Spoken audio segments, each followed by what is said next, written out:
cuerpo humano. Tomando decisiones.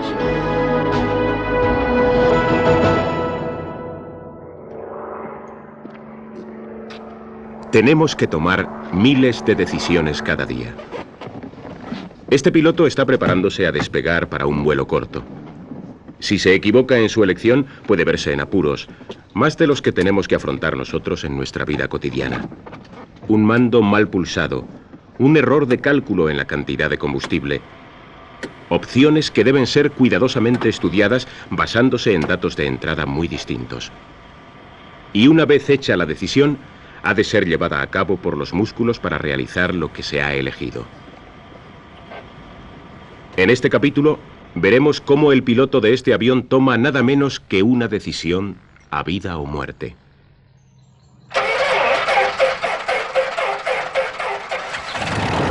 Para tener éxito, tendrá que hacer un enlace decisivo entre sus sentidos y sus músculos, usando su sistema nervioso. Muchos de nuestros remotos antepasados animales tenían un sistema nervioso como este, un largo tubo de neuronas que recogía los datos que entraban a través de los sentidos y daba órdenes a los músculos. Pero, gradualmente, cuando los animales evolucionaron, fueron desarrollando un sistema más complejo.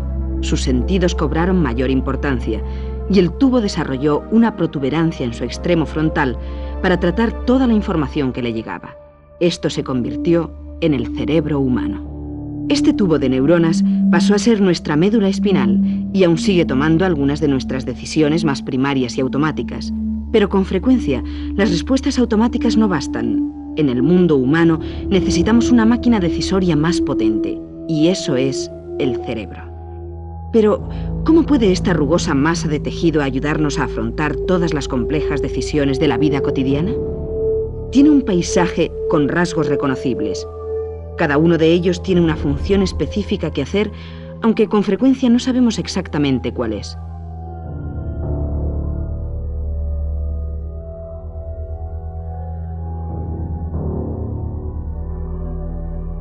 Lo que sí sabemos es que está formado enteramente de neuronas, y el modo en que éstas se enlazan entre sí es el responsable de toda nuestra actividad cerebral. Hay miles de millones en el cerebro humano. Estas son algunas muestras. Tienen distintas formas y tamaños, pero todas se comportan del mismo modo, enviando mensajes electroquímicos de una a otra. Toda célula individual recibe y envía información.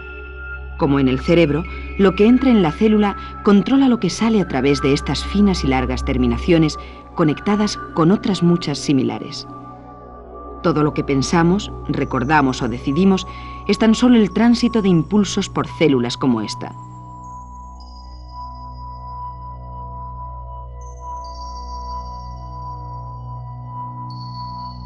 En la superficie del cerebro está su capa más importante, el córtex, la corteza cerebral. Sus células rigen la mayor parte de nuestras actividades mentales conscientes. Para suministrar combustible a estas, el cerebro tiene esta sorprendente red de vasos sanguíneos. Esto es una reproducción en resina plástica de las principales arterias que pasan por el cerebro, llevando sangre a todas las neuronas.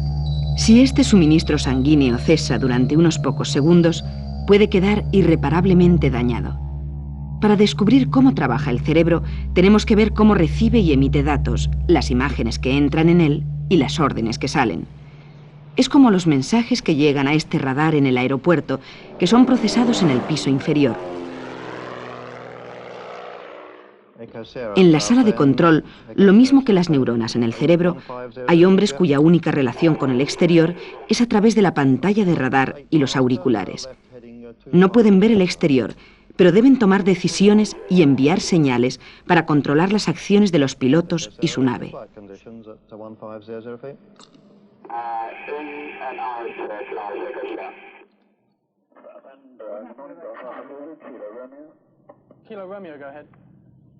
Cuando uno está sentado en el puesto de mando, tomando muchas decisiones cada minuto, no se da cuenta de cuántas cosas distintas tiene que percibir o tener en cuenta.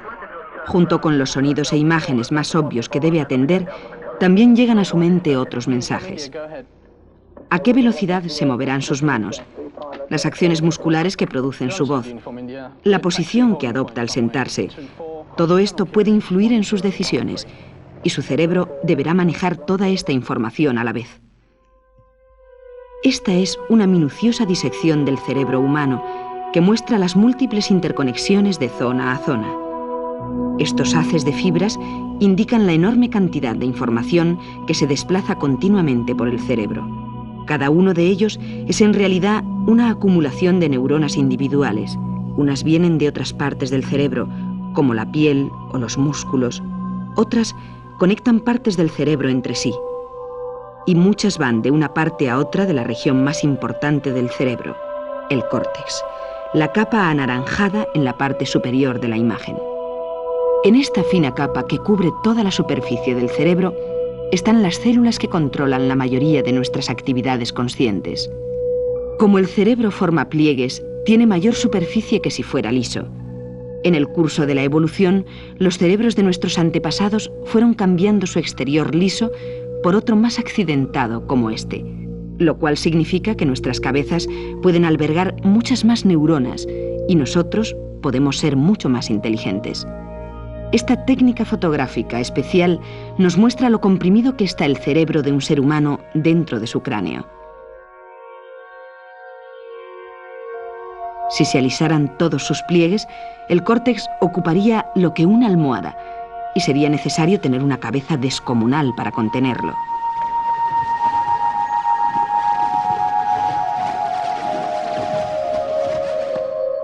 Ahora bien, tan solo está expuesto un tercio del cerebro humano. El resto está oculto en estos surcos. Aquí traen información los mensajes nerviosos y se llevan las instrucciones para realizar nuestras decisiones. Pero, ¿qué es lo que ocurre en la conexión entre lo que entra y lo que sale? Veamos tan solo una decisión.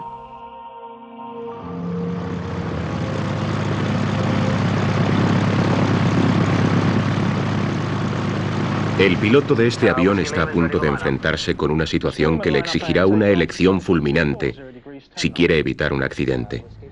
Trataremos de seguir los acontecimientos en su cerebro para ver cómo lo hace.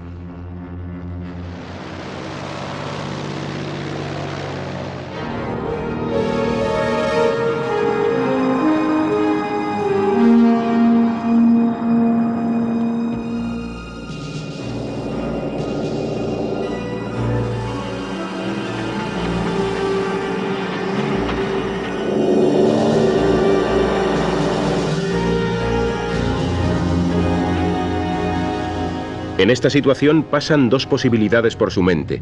Puede decidir despegar con sus manos empleándose a fondo tirando hacia atrás del mando.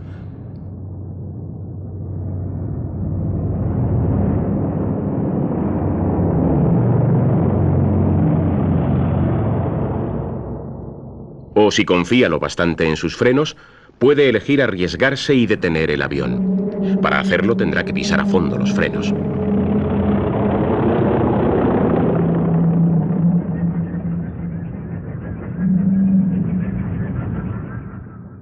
Hasta con una elección limitada a dos simples alternativas, sus neuronas tienen mucho trabajo que hacer y bastante deprisa.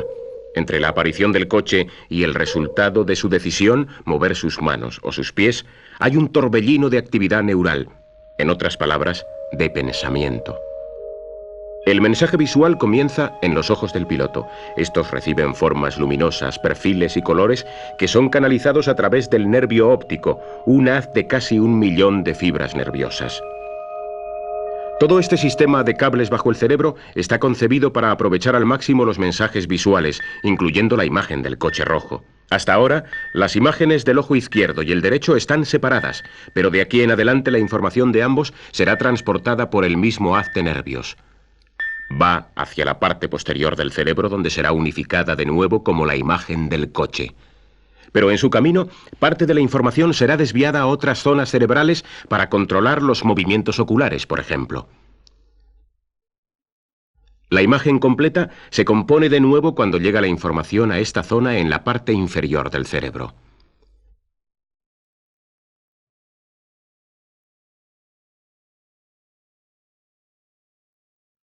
Es como una pantalla en la que se proyectan las imágenes de nuestros dos ojos. Están invertidas, como vemos aquí. Pero es que no hay una derecha para el cerebro. La parte más importante de la imagen, el centro, está más definida y coloreada que el resto, pero aún sigue siendo tan solo unas manchas de luz y color. Entonces, ¿cómo la interpreta nuestro cerebro? Este reconoce ciertas características establecidas, como las líneas verticales y las horizontales, que son identificadas por células cerebrales específicas. Y células como estas pueden trabajar juntas para percibir componentes más complejos de nuestro mundo visual, como los círculos. Un segundo después de que el piloto descubriera el coche, su cerebro está ya listo para tomar una decisión. Tiene que elegir entre mover sus manos para desviarse o sus pies para frenar. Para ayudarle en su decisión, toda la información recibida ha llegado a una acumulación de neuronas en una parte del cerebro. Gracias a esta técnica especializada, podemos ver la actividad de un cerebro humano en el momento previo a tomar una decisión. El color muestra qué células están más activas. Al parecer, esta zona superior del cerebro es un hervidero de actividad antes de hacer una elección. Y aquí tenemos una vista de la cabeza desde arriba. ¿Qué está pasando aquí? Hay millones de neuronas interviniendo en la decisión. De hecho, cada una de ellas está continuamente tomando microscópicas decisiones por su cuenta al elegir si lanza un impulso a otra o no. Esta del centro puede estar recibiendo miles de mensajes de las restantes a través de las largas ramificaciones que irradian.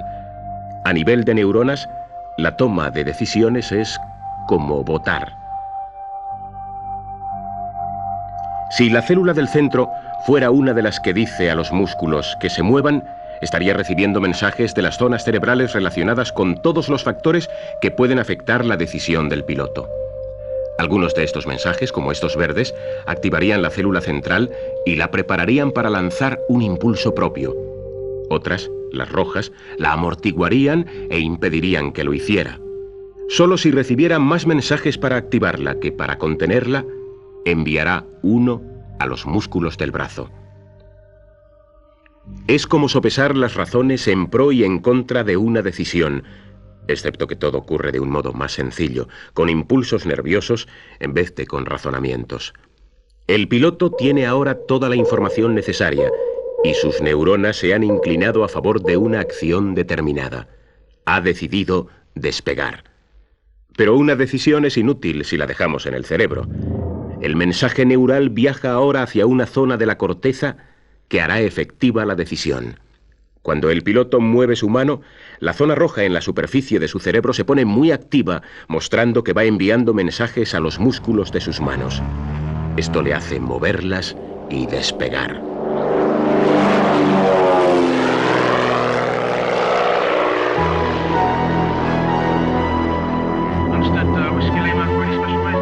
Yes, I'm sorry, sir. Our car just pulled out on the runway. Oh, yeah, I've got him in sight now. I'll get hold of security. Advice taking up the whole of 1500 feet, 1024. Roger, 1500 feet, 1024. El proceso que hemos descrito cuando el piloto toma su decisión puede parecer complicado, pero el real lo es todavía más. Su cerebro está recibiendo simultáneamente muchos mensajes sensoriales distintos. Tacto, temperatura, equilibrio y oído están transmitiendo datos a su mente. ¿Cómo se organiza esta información para que el piloto pueda usarla cuando la necesite?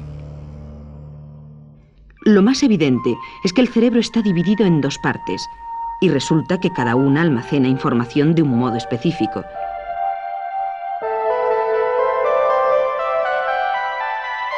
Hay una enorme cantidad de espacio para almacenar en el cerebro, si pensamos que hay 14 billones de sitios diferentes para colocar información, pues ese es el número de neuronas que tenemos y que pueden hacer ese trabajo.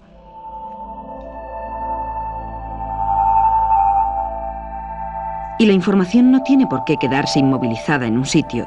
Hay un grueso haz de fibras nerviosas que une las dos mitades del cerebro, así que pueden comunicarse e intercambiar información.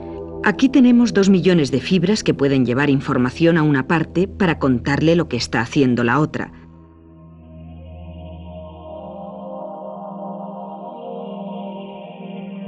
Se supone que tener dos secciones en nuestra mente puede servirnos para tomar decisiones más seguras.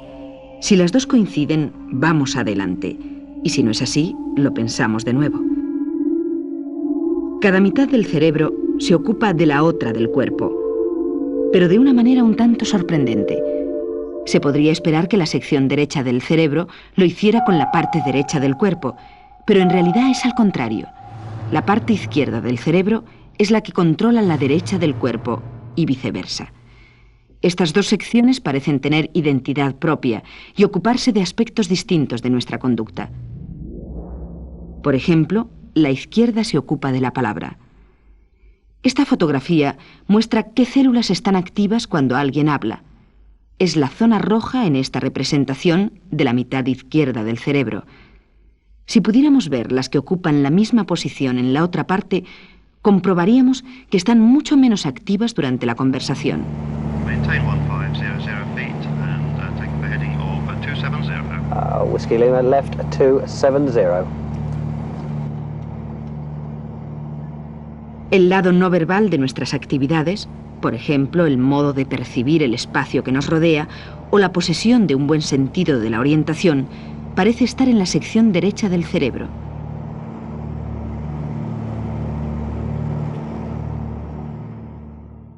Hay suficientes pruebas para sugerir que ésta contiene la vertiente más triste y depresiva de nuestra naturaleza, mientras que la izquierda es más alegre y divertida. Si contemplan este rostro, podrán descubrir qué parte de su cerebro es la mejor juzgando emociones. ¿Les parece triste o feliz? ¿Y ahora qué opinan? ¿Qué les parece? Muchos creen que esta cara parece más triste que esta otra, pero la única diferencia entre ellas es que una es el reflejo invertido de la otra. Si les parece que esta es la más alegre, como opina el 80% de las personas a las que se les ha enseñado, es porque ven el lado alegre de este rostro con la parte derecha de su cerebro, y ese es el más sensible a las emociones. Las dos mitades del cerebro también pueden controlar independientemente el movimiento, y esa es la razón por la que podemos realizar tareas diferentes con la mano izquierda y la derecha.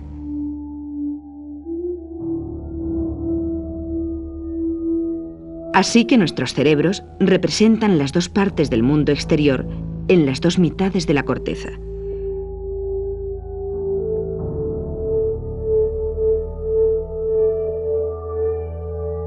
Pero si nos fijamos más en este, podemos descubrir un ejemplo aún más notable de cómo el cerebro archiva toda la información que entra en él.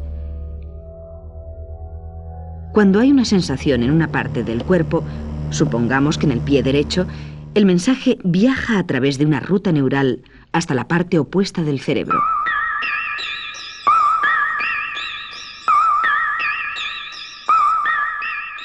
Una parte del tejido cerebral en esta superficie interior dedica toda su atención al pie derecho, mientras que las zonas vecinas del cerebro se ocupan de otras partes del cuerpo. Las zonas del cerebro relacionadas con los mensajes sensoriales que llegan de diferentes puntos del cuerpo forman un mapa bastante interesante en una franja del córtex que cruza el cerebro. Este corte transversal muestra con más detalle a dónde llegan los mensajes del pie, y otras partes de la superficie del cuerpo también los envían a esta zona, pero se esparcen por los lados del cerebro, así que cada miembro u órgano transmite la información a su propia parcela. Aunque este mapa del cuerpo parezca vagamente familiar, lo cierto es que no se asemeja a nadie conocido. Esta versión tridimensional hace aún más evidentes las diferencias. El tamaño de cada parte de este modelo refleja la cantidad de tejido cerebral necesaria para ocuparse de esa zona del cuerpo. Realmente es tan solo una manera de ilustrar cómo nuestro cerebro ve a nuestro cuerpo. Las partes que le dan más trabajo aparecen ampliadas en el modelo. Por eso las manos, por ejemplo, resultan enormes.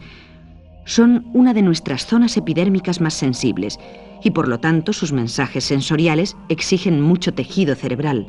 Nuestros labios también le suponen un trabajo desproporcionado al cerebro, debido a su gran sensibilidad. Por otra parte, este personaje tiene poca espalda, reflejando el hecho de que la piel de esa zona no manda con frecuencia mensajes al cerebro y por lo tanto no necesita muchas neuronas para sus sensaciones.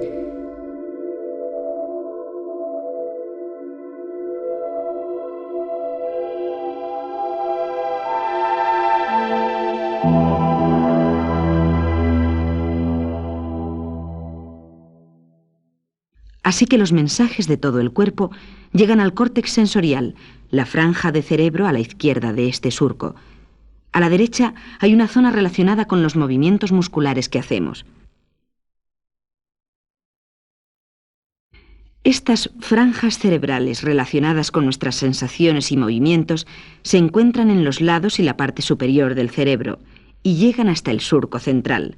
El área que gobierna el movimiento también se despliega como un mapa del cuerpo. Cuando el piloto decidió mover sus manos o sus pies, por ejemplo, un mensaje nervioso salió de aquí. Cada vez que decidimos mover uno de nuestros músculos voluntarios, sale una orden de algún punto de esta franja del cerebro. Para cada músculo del cuerpo hay un grupo de neuronas que supervisa su movimiento. Aunque este hombre resulte bastante parecido al sensorial, lo cierto es que tiene importantes diferencias. Aquí es la cantidad de movimiento y precisión la que decide cuánto tejido cerebral controlará una parte del cuerpo. Así que sus manos, que pueden hacer movimientos muy precisos, son enormes. Los músculos de la boca también exigen mucho tejido cerebral, pues necesitamos controlarlos con mucha precisión para producir los sonidos de la conversación. Por otra parte, los genitales son mucho más pequeños, ya que están más ocupados con la sensibilidad que con la acción muscular. Así que estas criaturas tridimensionales están incrustadas en el paisaje de nuestros cerebros. Tanto las sensaciones como los movimientos de nuestros cuerpos son cuidadosamente almacenados en invisibles mapas cerebrales.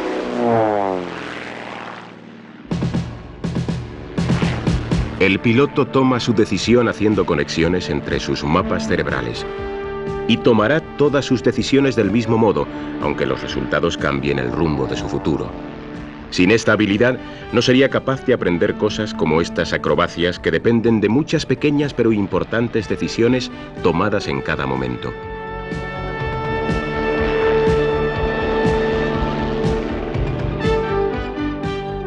Pero los datos que entran y salen de nuestro cerebro son tan solo una ínfima parte de lo que hace inteligente al hombre.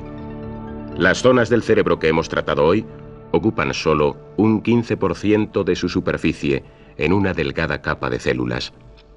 Bajo ella yacen otros miles de millones cuyas funciones tan solo estamos empezando a entrever.